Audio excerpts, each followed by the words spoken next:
Ando un poquito afónico, ando un poquito mal de la garganta y la verdad, pues, espero no sea causa de algo. Vamos a abrir nuestras Biblias en el último capítulo de Corintios.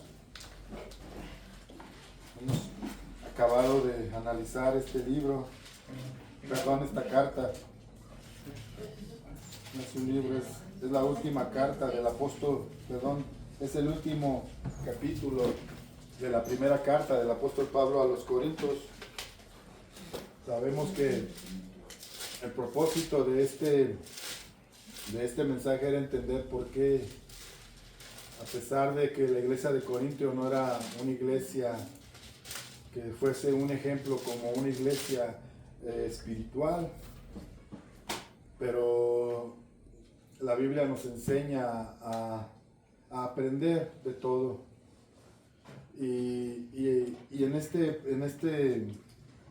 carta hemos aprendido, en primer lugar, que a pesar de ser una iglesia que estaba en un proceso de crecimiento, Dios la considera su iglesia. Al considerarla su iglesia, entendemos que cuando Dios comienza una obra en cada uno de nosotros, la va a ir perfeccionando. Y vemos cómo ese proceso, en el capítulo 15, nos habla acerca de la resurrección de los muertos y la resurrección de Jesús, y culmina cuando el apóstol Pablo nos habla acerca de una transformación de un cuerpo de carne y sangre, de un cuerpo terrenal a un cuerpo espiritual, celestial, que ese vendría siendo el propósito o la cerecita final de ese proceso que Dios ha tomado con nosotros. Mientras estamos en este cuerpo se corrompe todavía. Albergamos la posibilidad de poder pecar o pecamos, por lo cual tenemos que ir delante de Dios y pedir perdón, pero la palabra nos habla de una perfección cuando nosotros dejamos este cuerpo y este cuerpo ya no se contamina. Este cuerpo ya no está ligado o ya no está de alguna manera tocado por el pecado. Y bueno, al final capítulo podemos ver que es un capítulo quizás que no nos da mucho, pero después de analizarlo un poco, nos damos cuenta que este capítulo, el apóstol Pablo nos hace una reiteración de lo que habla al principio. Cuando vemos el capítulo 1, nos habla acerca de que la iglesia de Cristo debe de ser una iglesia unida, una iglesia vinculada en el amor de Cristo, una iglesia que tiene que mostrar, que tiene que dar evidencias de que es de Él. Y para esto, pues tenemos que mostrar o demostrar lo que nosotros hemos trascendido en Cristo. Y el apóstol Pablo comienza, este capítulo está dividido en 3 partes. En primer lugar, nos enseña un principio fundamental que ya lo conocemos. Es una enseñanza de Cristo. Y aquí nos enseña los principios. Y ya les he dicho antes que un principio es algo que debemos de cumplir, debemos de hacer. Es diferente, un principio es diferente a una doctrina. La doctrina nos da una esencia, nos da una caracterización, o simplemente la doctrina trata con el hecho de tener que practicar la palabra de Dios para tener una identidad. Y los principios nos enseñan que es algo que se debe practicar sí o sí en la iglesia. Pueden cambiar, o hay iglesias que tienen, no iglesias, más bien religiones que al final de cuentas toman como mandamientos doctrinas de hombres. Y nosotros tenemos que fundamentarnos en la doctrina de Cristo, que es lo que nos rige, que es lo que nos hace diferentes. Y bueno, vamos a ver aquí en el 16, vamos a leer del 1 al 4. Primera de Corintios 16, del 1 al 4, nos habla acerca de una colecta que el apóstol Pablo está estableciendo para ayuda a los pobres. Y dice así: en cuanto a la ofrenda para los santos, haced vosotros también de la manera que os ordené en la iglesia de Galacia. Cada primer día de la semana, cada uno de vosotros ponga aparte algo, según haya prosperado, guardándolo para que cuando yo llegue no se recojan entonces ofrendas. Y cuando haya llegado, a quienes hubiesen designado por carta, a estos enviaré para que lleven vuestro donativo a Jerusalén, y así fuere, y si fuere propio que yo también vaya, irán conmigo. Bueno, aquí el apóstol Pablo nos enseña o nos recuerda que en una ocasión un fariseo, para probarlo, le preguntó: ¿cuál es el más grande de todos los mandamientos de la ley? Y Jesús le contestó: amarás al Señor tu Dios con toda tu mente, con todas tus fuerzas y con todo tu corazón. Jesús establece este como el más grande de los mandamientos. Todos son importantes porque todos tratan con nuestro carácter. Pero aquí Jesús quiere enseñarnos algo más profundo, algo más que cargar una Biblia bajo el brazo, algo más que estar congregándonos cada domingo o servir, algo más profundo que esto. Y nos enseña que el amor hacia Dios tiene que ser lo más importante. El buscar a Dios, el tratar cada día de estar bien con Dios, de estar en una armonía, porque de ahí emana todo lo que nosotros podamos tener como práctica, como principios enseñados por Cristo. Pero no queda ahí. Eso está en el capítulo 22 de Mateo. Les dice, y el segundo, hay otro segundo mandamiento. El primer mandamiento y el más importante es: amarás al Señor tu Dios con toda tu mente, con toda tu fuerza y con todo tu corazón. Pero dice, y el segundo es semejante: amarás a tu prójimo como a ti mismo. ¿Qué hacemos por nosotros? A veces nosotros deseamos lo mejor para nosotros, pero lo que establece aquí el Señor es que si tú amas a Dios, debes reflejar que amas a Dios. ¿Y cuál es el reflejo de que amas a Dios? El apóstol Juan dice: ¿cómo me puedes decir que amas a Dios y a tu hermano que ves no lo amas? ¿Cómo me puedes decir tú que verdaderamente amas a Dios si no lo ves? Está aquí a quien tú puedes expresarle amor, pero no lo haces. ¿Cómo puedes decir que amas a Dios? Hay una incongruencia, y eso es lo que el apóstol Pablo trata de enseñarnos en este capítulo, en este pasaje, enseñándonos ese principio fundamental. ¿Cómo voy a mostrar que yo amo a Dios cuando yo estoy haciéndolo con mi prójimo? Jesús les enseñó una parábola que descubrió el corazón de aquellos que eran religiosos solamente, de aquellos que solamente seguían ciertos principios o ciertas prácticas de la ley solo para estar bien consigo mismos y poder mostrar a la gente que eran espirituales.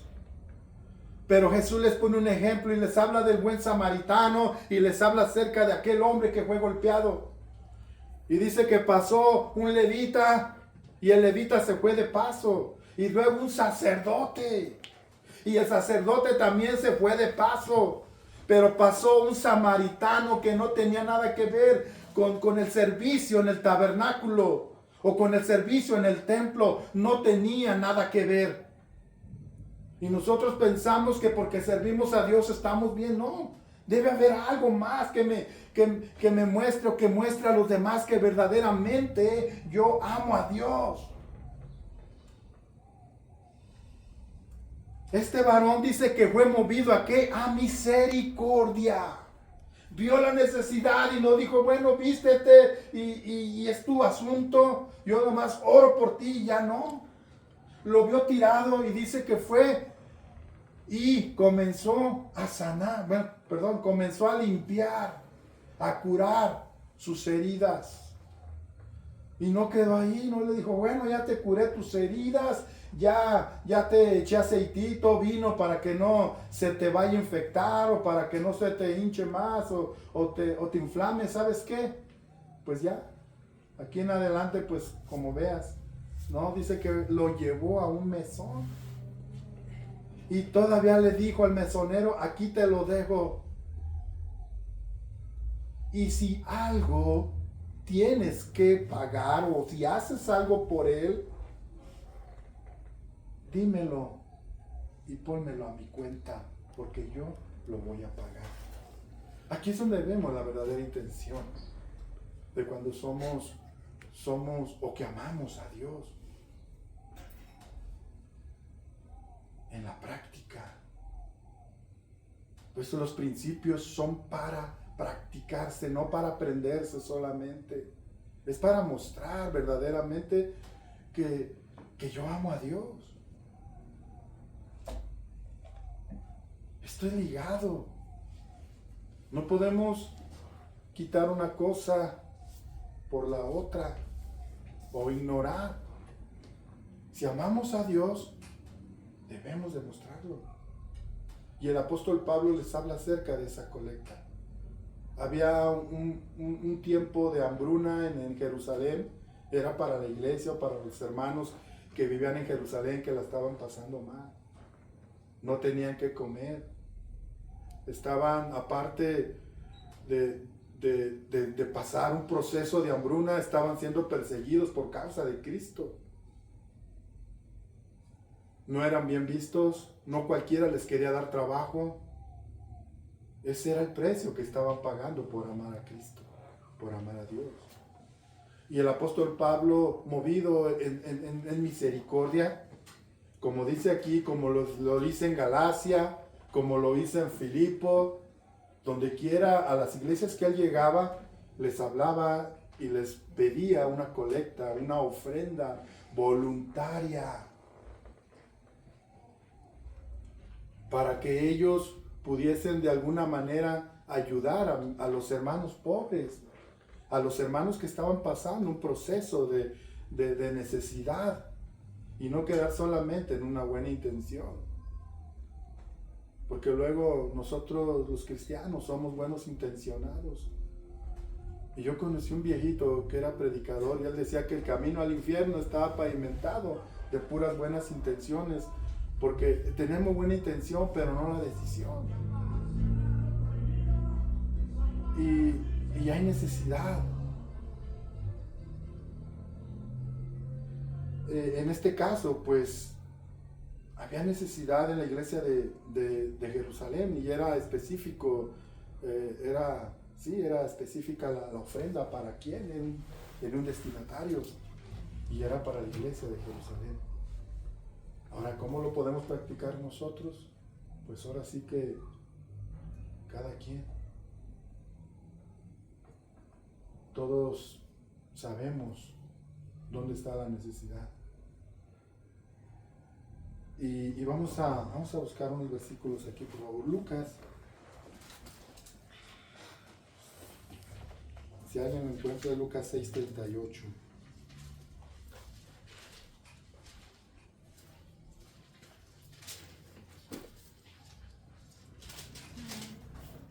¿Qué dice, por favor?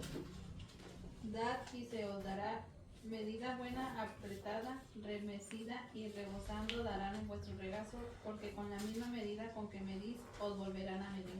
Estas son palabras de Jesús. ¿Qué dice? Dad. ¿Sí dice así? Sí. A ver, hija, otra vez, por favor. Escucha. Dad y se os dará, medida buena, apretada, remecida y rebosando darán en vuestro regazo, porque con la misma medida con que medís, os volverán a medir. Es un principio. Ahora, existe hoy en día una, ¿cómo se podría decir? La gente está muy susceptible.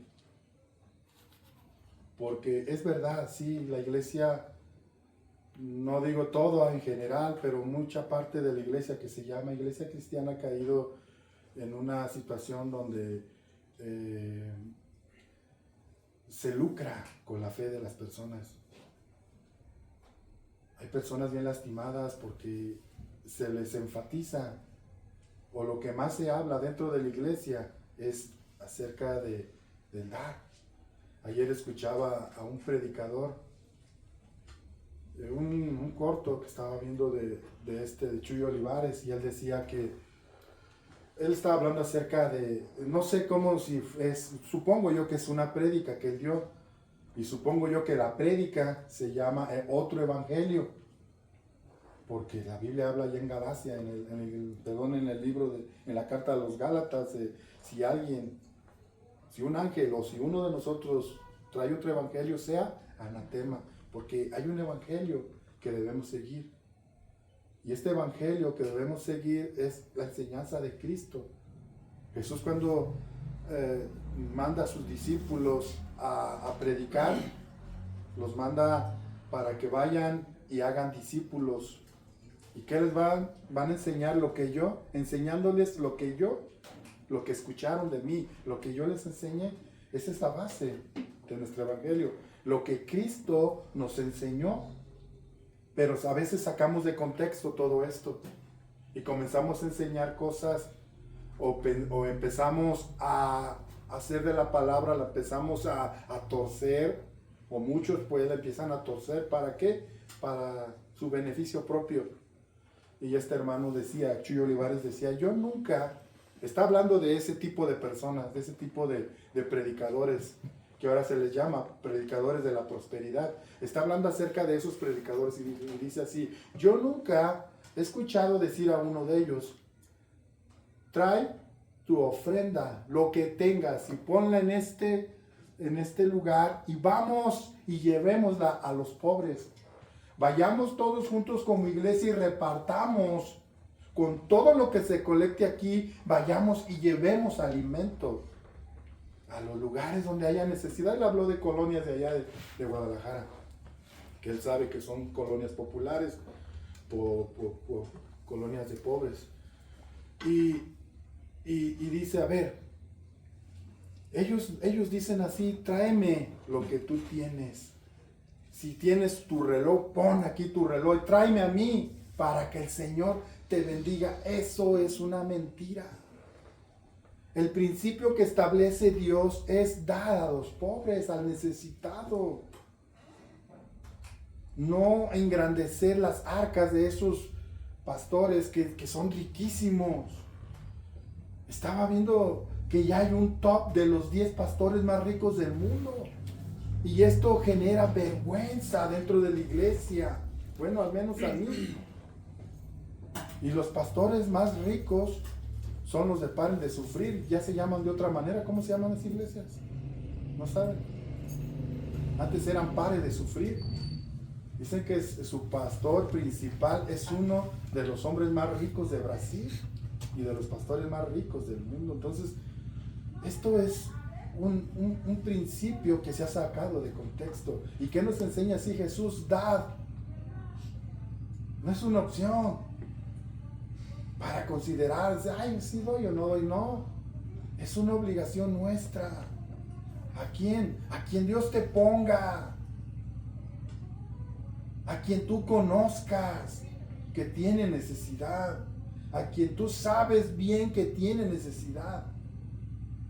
El apóstol Pablo sabía que había una gran necesidad, por eso tuvo la osadía de pedir una colecta, una ofrenda para los hermanos que estaban en Jerusalén. La necesitaba. Esto es lo que nos engrandece, esto es lo que nos hace diferentes, esto es lo que realmente nos hace ser practicantes de la doctrina de Cristo. Él hizo mucho énfasis en esto. Y en esto conocerán que son mis discípulos.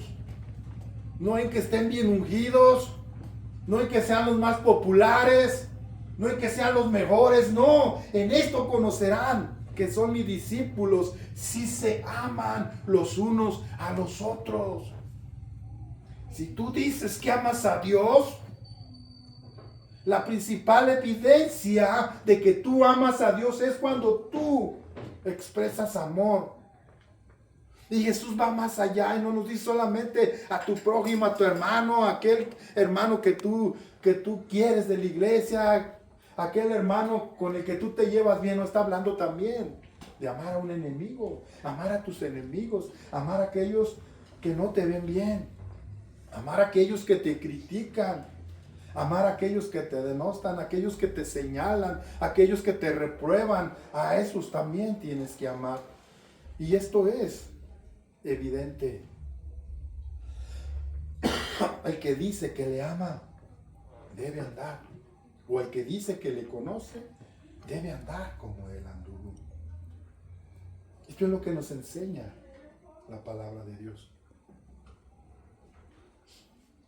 Y esta carta comienza hablando de la unidad y del amor que debe haber entre nosotros, y hablemos todos la misma cosa y no haya división entre ustedes. ¿Qué acaso Apolos o qué acaso Cefas fueron crucificados? No, fue Cristo. Centralizarnos todo en el plan de Dios en Cristo que tenía para nosotros, y el plan es ser conformados a la imagen de su Hijo. Ese es el plan de Dios para tu vida. Ese es el propósito de Dios para tu vida.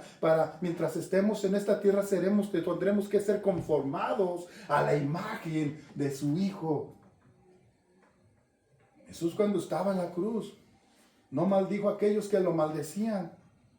En general dijo: Padre, perdónalos. ¿Por qué? Porque no saben, no entienden la magnitud de lo que están haciendo. Están odiándome a mí, pero hay un propósito en todo esto, y es enseñarles el camino de la salvación. Entonces,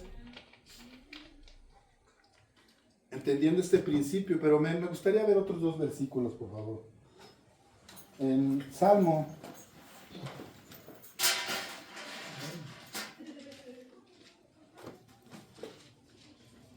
41:1, si alguien lo encuentra en la versión que tengan, si es Reina Valera está bien, si es la Nueva Torta. A ver, hija, tú eres la pistola más rápida del oeste. Bienaventurado el que piensa en el pobre, en el día malo lo librará Jehová. Bienaventurado aquel que piensa en ¿quién? ¿Quién piensa en el pobre? ¿Quién piensa en el pobre? ¿Alguien que está sumido en su propio yo? No, es alguien que está dispuesto a amar. ¿Y qué dice? Yo tengo esa versión aquí. Bienaventurado el que piensa en el pobre, en el día malo que hace, lo librará Jehová. Proverbios 28:27. Este es un principio que Jesús establece cuando dice: dad y se os dará. Nadie da por interés de que Dios te dé, no. Tú das porque eres movido a misericordia. Ya cuando dices: ay, le voy a dar a aquel para que Dios me dé a mí, ya estás mal. No, no debe ser así. Este es un principio, algo que solamente tiene efecto cuando la condición de nuestro corazón es la correcta. ¿Están de acuerdo? La condición del corazón debe ser la correcta. ¿Para qué? Para que se cumpla este principio en mí. ¿Ya lo encontraron? Proverbios 29, ¿qué les dije? 28:27. El que da al pobre no pasará necesidad. pero el que aparta sus ojos tendrá muchas maldiciones. El que da al pobre, ¿qué dice? No pasará necesidad. ¿Qué dice Jesús? Se les dará medida fuerte, apretada y rebosando. Así le dará Dios a aquellos que en una condición correcta de su corazón lo hagan. Yo cuando llegué a Cristo, yo llegué, pues obvio, fuera del contexto de lo que era la profundidad de una palabra que me puede transformar. Yo no nací de nuevo en el primer día en que llegué a Cristo, hubo un proceso. Y yo pensaba que si yo le daba a alguien, después iba a recibir yo algo, y yo estaba mal. Eso se da porque la condición de mi corazón me dice hay necesidad, pero no espero nada. O no debes esperar nada. ¿Por qué? Porque Dios tendrá cuidado de ti. Entonces, cuando hacemos o ponemos en práctica este principio, entonces Dios nos bendice. Ahora vamos a ver en 2 de Corintios 9. Adelante de aquí, por favor.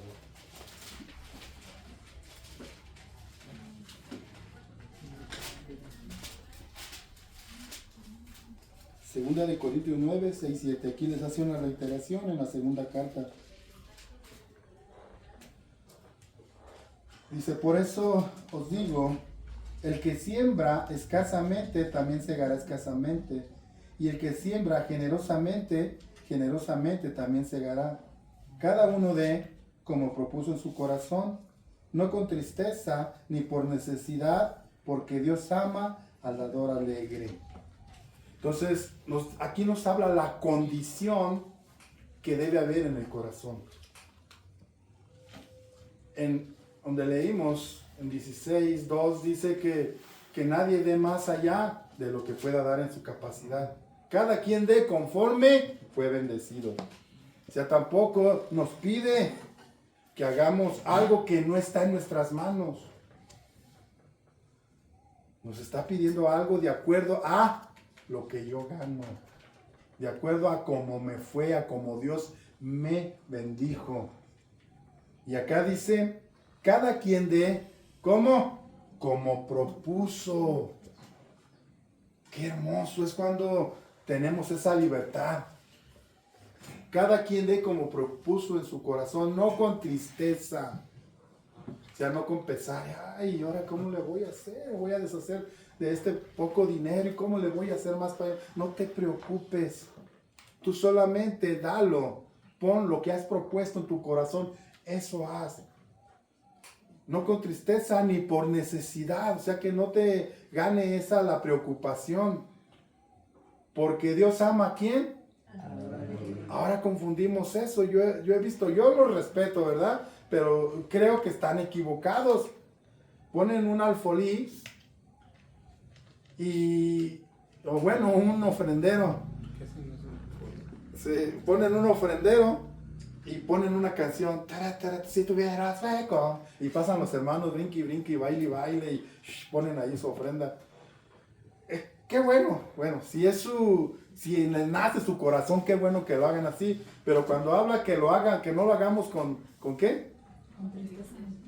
Ni por necesidad, porque Dios ama al dador alegre. ¿Sabes cuál es el dador alegre? Aquel que se siente libre, aquel que no tiene pesar, aquel que lo hace con una actitud de gozo, alegría. Qué bueno, Dios me dio la oportunidad de poder apoyar, de poder ayudar, y esto cambia la perspectiva de lo que es el dar. Y no vamos a tener ese pesar, o no vamos a estar luchando en nuestra mente, Dios me demanda esto. No, Dios ya Dios te da la oportunidad de que tú decidas, de que tú seas, de que nazca de tu corazón. Pero sí nos dice acerca de cuál es la condición correcta, y es el que siembra generosamente. ¿Qué es generosamente? Generosamente cosechará. Es el principio que Jesús nos enseña. Está reiterándolo el apóstol Pablo. De alguna manera nos está haciendo entender que tiene mucho que ver con lo que yo digo que soy. Si yo digo que amo a Dios, debe haber una libertad. Decía un predicador que tuve como maestro en la Escuela de Cristo cuando nos dieron las enseñanzas para pastores. Y este hermano decía, Dios no quiere tus riquezas, Dios no quiere tus virtudes, no quiere tus talentos, Dios no quiere nada de eso. Dios te quiere a ti, Dios quiere tu corazón, porque si tiene tu corazón, lo tiene todo. Esto decía este predicador. Si Dios tiene tu corazón, lo tiene todo. Entonces, cuando nosotros amamos a Dios, a veces vemos cómo vivía Abraham. Estos hombres eran ricos. Cómo vivían esos patriarcas, Job, hombres que honraban a Dios. Y que está probado bíblicamente que se equivocaron. Claro que se equivocaron. Pero el amor hacia Dios cubría toda esa multitud de fallas. Ellos amaban tanto a Dios que Dios les prosperó. Y no estoy hablando de prosperidad, ¿verdad? Yo no toco ese tema de si tú le das a Dios, si tú vienes y ya. El otro día había un predicador decir que Dios le había dado, no sé si un sueño o Dios le había dado una visión y que le dijo, haz un granero o algo así. Dice, porque ahí vas a poner todos los carros del año que yo te voy a dar. Y digo, qué tremendo es esto. ¿Cómo Dios le va a decir a alguien, yo te voy a dar los carros del año, los Rolls Royce, ¿cómo se llaman sus carros? Ferrari, hay otro, Lamborghini, para que los pongas dentro? Digo, qué tremendo es esto. Cuando Jesús nos llama y nos dice que si nosotros nos hacemos pobres por amor de Él, seremos ricos en obras. Y esto es lo más importante de esto. Entonces, es un principio básico en nuestra vida en Cristo. Si dices que amas a Dios, hay que mostrarlo. Y vamos a ver ahora la segunda parte. La segunda parte la vamos a pasar así porque es la visita de Pablo a Corintio del 5 al 9. Vamos a leerlo. 16, 5 al 9.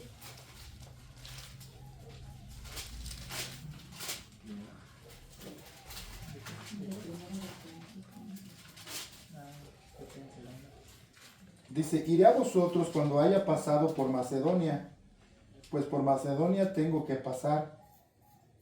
Y podrá ser que me quede con vosotros o aún pase el invierno, para que vosotros me encaminéis a donde haya de ir, porque no quiero veros ahora de paso, pues espero estar con vosotros algún tiempo, si el Señor lo permite.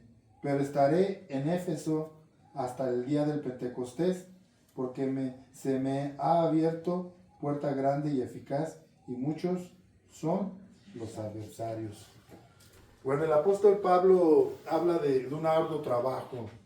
Las visitas del apóstol Pablo no eran para irse de vacaciones.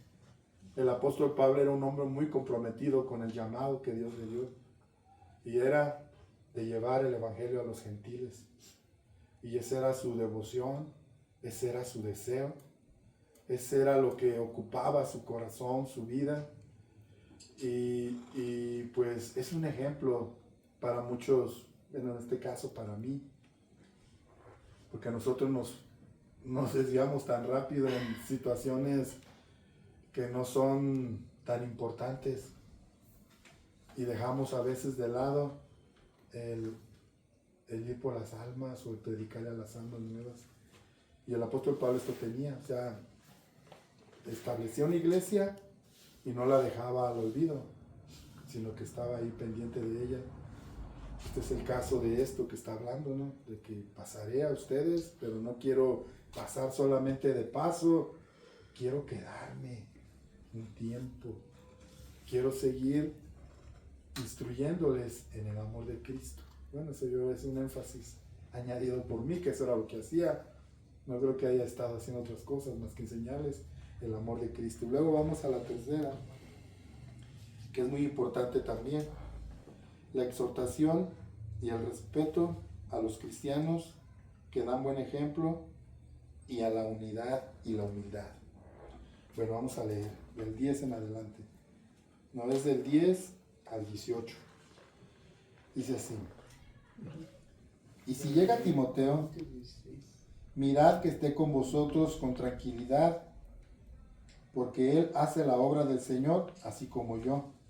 Por tanto, nadie le tenga en poco, sino encaminarle en paz, para que venga a mí, porque lo espero con los hermanos.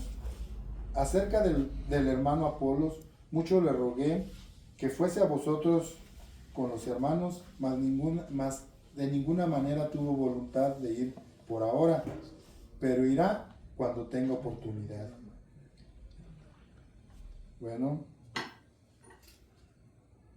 déjame ver. ¿Hasta cuál les dije? 18. Perdón. Velad, estar firmes en la fe, portad varonilmente y esforzaos. Todas vuestras cosas sean hechas con amor. Hermanos, ya sabéis que la familia de Estefanas es las primicias en Acaya, y que ellos se han dedicado al servicio de los santos. Os ruego que os sujetéis a personas como ellos y a todos los que ayudan y trabajan. Me regocijo con la venida de Estefanas, de Fortunato y de Acaico, pues ellos han suplido vuestra ausencia, porque confortaron mi espíritu y el vuestro. Reconocer pues a tales personas. Bueno, aquí el apóstol Pablo ahora les quiere enseñar otro principio fundamental. Y voy a enfatizar en el 15. Dice: hermanos, ya sabéis que la familia de Estefanas es las primicias de Acaya, y que ellos se han dedicado al servicio de los santos. Os ruego que os sujetéis a personas como ellos y todos los que ayudan y trabajan. El apóstol Pablo siempre daba un ejemplo, y él, aparte de la enseñanza que Cristo nos da acerca de cuando sus discípulos discutían, eran 12 hombres que pues algunos de ellos tenían liderazgo. Bueno, todos tenían liderazgo, pero ellos estaban teniendo una disputa, una discusión de quién sería el primero después de Cristo. ¿Verdad? Ellos tenían esa disputa entre ellos, y Jesús les enseña: el que quiera ser el primero tiene que ser el que sirve. Si tú tienes una actitud de siervo, si tú eres una persona que sirve, en su momento Dios te va a promover. ¿Por qué? Porque aprendes un principio fundamental y básico, y es sujeción. La sujeción es un principio fundamental dentro de los ministerios en la iglesia. Está hablando aquí de una familia en particular, de una familia que habían sido, dice aquí, primicias, o sea, fueron de los primeros convertidos en Acaya, una región cerca de Corinto, y que estos varones tomaron el evangelio y no solamente lo tomaron, sino que lo vivieron. Eran un ejemplo. Él les habla acerca de un ejemplo de servicio, un ejemplo en el cual ellos enseñaban con su ejemplo. Y el apóstol Pablo les dice, nos está hablando del respeto de unos a otros. Nos está hablando de la humildad que debe haber de unos a otros. En el capítulo 2 de Filipenses, en el capítulo 2, casi todo el capítulo, el apóstol Pablo les está hablando a la iglesia de Filipos acerca de cuál debe de ser su conducta entre ellos. Y les enfatiza mucho en que ellos deben de seguir el ejemplo que hubo en Cristo Jesús. ¿Y cuál era el ejemplo de Cristo Jesús? Humildad, sumisión al Padre totalmente. Jesús dijo: pasa de mí esta copa si quieres. Estaba agonizando, estaba sintiendo en un tiempo antes de ir a la cruz, sabía lo que iba a pasar, sabía que iba a ser golpeado y que iba a sufrir físicamente y que iba a ser exhibido desnudo totalmente en esa cruz que era para los más viles y los más menospreciados de aquel tiempo. ¿Y qué le dice? Hay en vosotros el sentir que hubo también en Cristo Jesús. Entre ustedes no debe haber quien es más grande, sino que tú debes considerar a tu hermano como mejor que tú. Y si entiendes y aplicas este principio, entonces no te costará sujetarte ni someterte a una autoridad. Porque Dios establece autoridades. Vamos a ver qué dice en 2 de Corintios, perdón. Aquí no lo quité. Déjame ver eso. En 1 Tesalonicenses.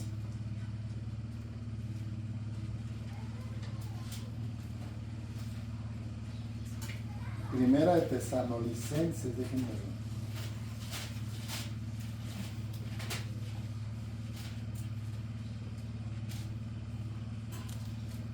5.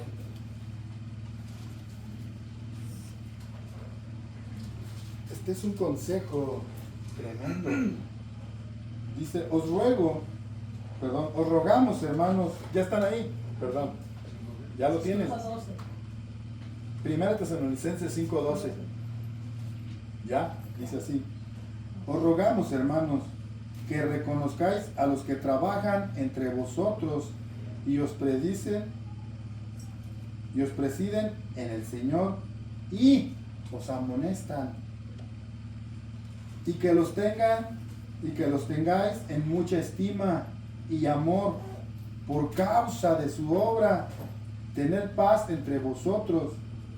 También os rogamos, hermanos, que amonestéis a los ociosos, que alentéis a los de poco ánimo, que sostengáis a los débiles, que seáis pacientes para con todos. Mirad que ninguno pague a otro mal por mal, antes seguid siempre lo bueno unos con otros para con todos. Estad siempre gozosos, orad sin cesar. ¿Cuál es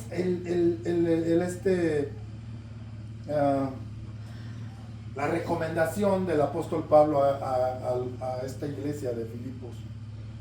Que tenga en estima aquellos que los presiden y que les enseñan a Cristo. Que los respeten. ¿Por qué?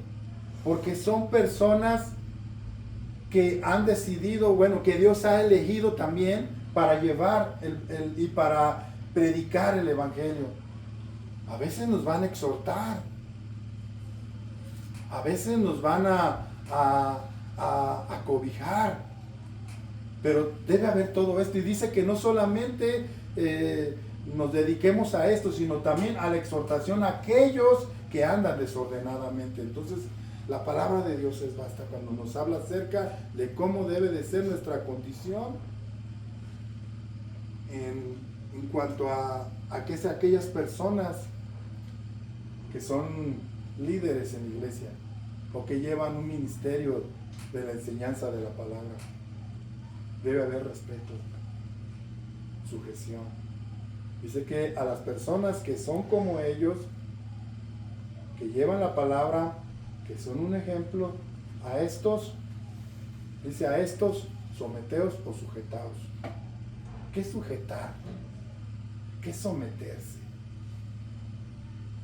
Es cuando nosotros, vuelvo a lo mismo, cuando nosotros decimos que amamos a Dios, Jesucristo nos enseña dos principios básicos que Él vivió. No nos está enseñando algo que Él no haya experimentado, que Él no haya sentido. Y nos habla eso en el capítulo 15 de Mateo. Y nos dice claramente, aprender de mí. ¿Qué es lo que debemos aprender de Cristo? Nos está hablando en general a la iglesia. para poder entender y para poder sujetarnos y someternos a la autoridad. Tiene que haber dos principios fundamentales. El primero es que soy manso.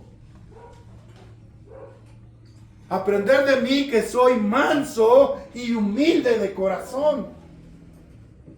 ¿Qué es mansedumbre? Perdonar, soportar, poner la otra mejilla.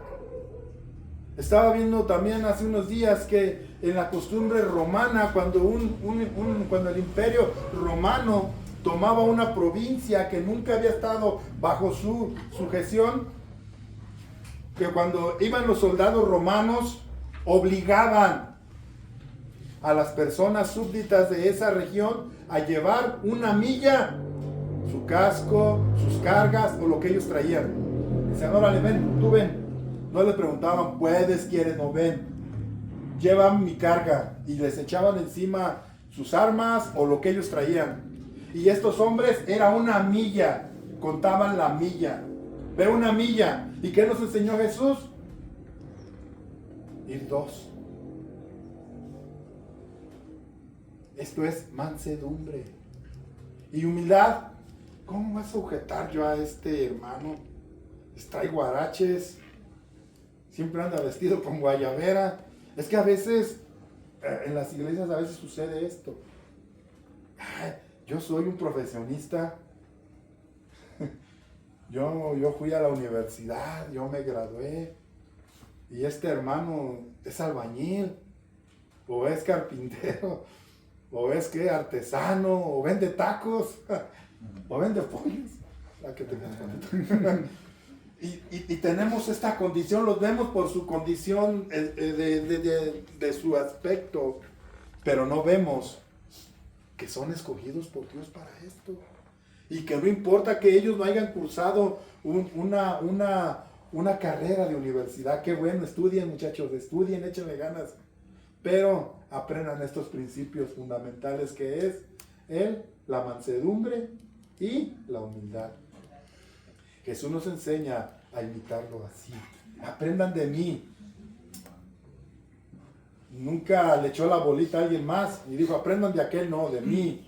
De mí, ejemplo os he dado. Porque ejemplo os he dado. Jesús nos dio ejemplo de humildad.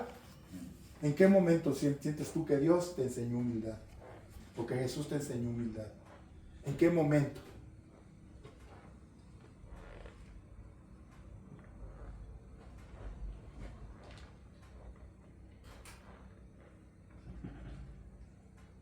¿Sabes? Que Él tuvo que caminar. Él tenía todo. Dice que siendo rico, se hizo pobre por amor a mí y por amor a ti. Y cuando anduvo aquí, no andaba en un caballo blanco, de esos caballos, un cuaco, de esos pura sangre. Él andaba, cuando tuvo que entrar a Jerusalén, entró en un pollino, entró en un burrito. No entró en un carruaje. Su vestidura dice que era sencilla. Ya eso es humildad, porque podía o tenía para hacer ver más allá en cuanto a lo, ¿qué podría hacer? A lo económico, pero ¿qué hacía? No. Hay que ser humildes y mansos de corazón. Entonces cuando sucede esto, nosotros podemos sujetarnos, podemos someternos. Y esto es importantísimo dentro de las iglesias. Claro que debe haber esta condición. Dios nos va a promover, pero dentro de esa promoción nosotros tenemos que aprender a ser mansos y humildes, a reconocer a los demás como mejores que yo. ¿Lo quieren leer? Vamos a buscarlo. Filipenses 2.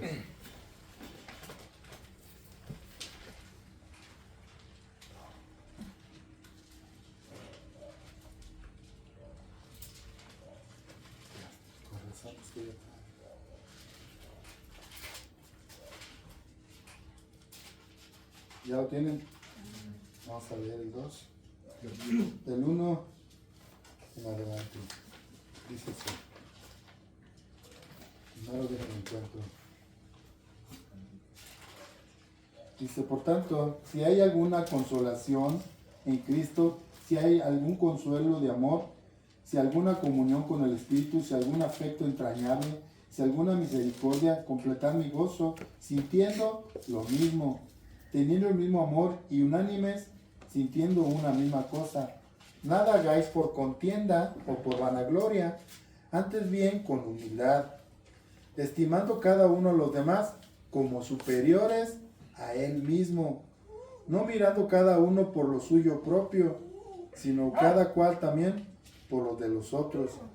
Haya pues haya en vosotros este sentir que hubo también en Cristo Jesús, el cual, siendo en forma de Dios, no estimó el ser igual a Dios como cosa que aferrarse, sino que se despojó a sí mismo, tomando forma de siervo, hecho semejante a los hombres, y estando en la condición de hombre, se humilló a sí mismo, haciéndose obediente hasta la muerte, y muerte de cruz.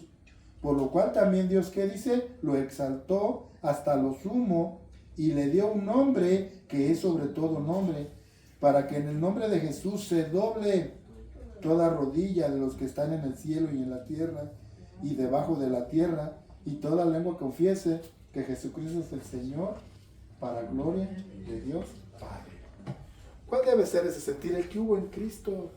Aprendan de mí, que soy manso y humilde de corazón. Dos principios importantes: el dar y el aprender a ser sumisos, a soportarnos, a amarnos, a sujetarnos. Porque esto nos va a llevar a más. Nos va a enseñar. Entonces, hermanos, con esto concluyo esta carta a los Corintios.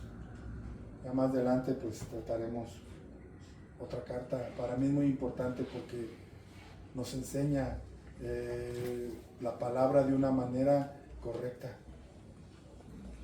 Hay que indagar, hay que meternos dentro de la palabra para poder enseñar. Decía el apóstol Pablo a Timoteo, la sana doctrina. Porque muchos no querrán sufrir la sana doctrina en los últimos tiempos, sino que tendrán comezón de escuchar lo que ellos quieren. Y ahí no va a faltar gente. Pero nos enseña la sana doctrina, pues va a haber poco.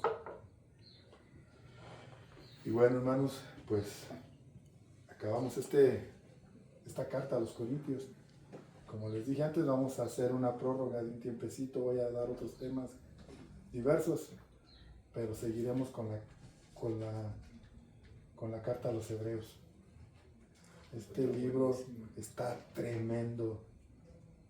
Los hebreos nos van a enseñar por qué profesamos esta fe y por qué los judíos pues no tienen este sentir. Va a estar bien tremendo ese libro, o esa epístola a los hebreos. Y bueno, pues, si usted considera que necesita mostrar el amor de Cristo, tiene que amar a Dios. Ahí en su corazón, cada quien sabe. Cierren sus ojos y vamos a orar. Alabado Padre que habita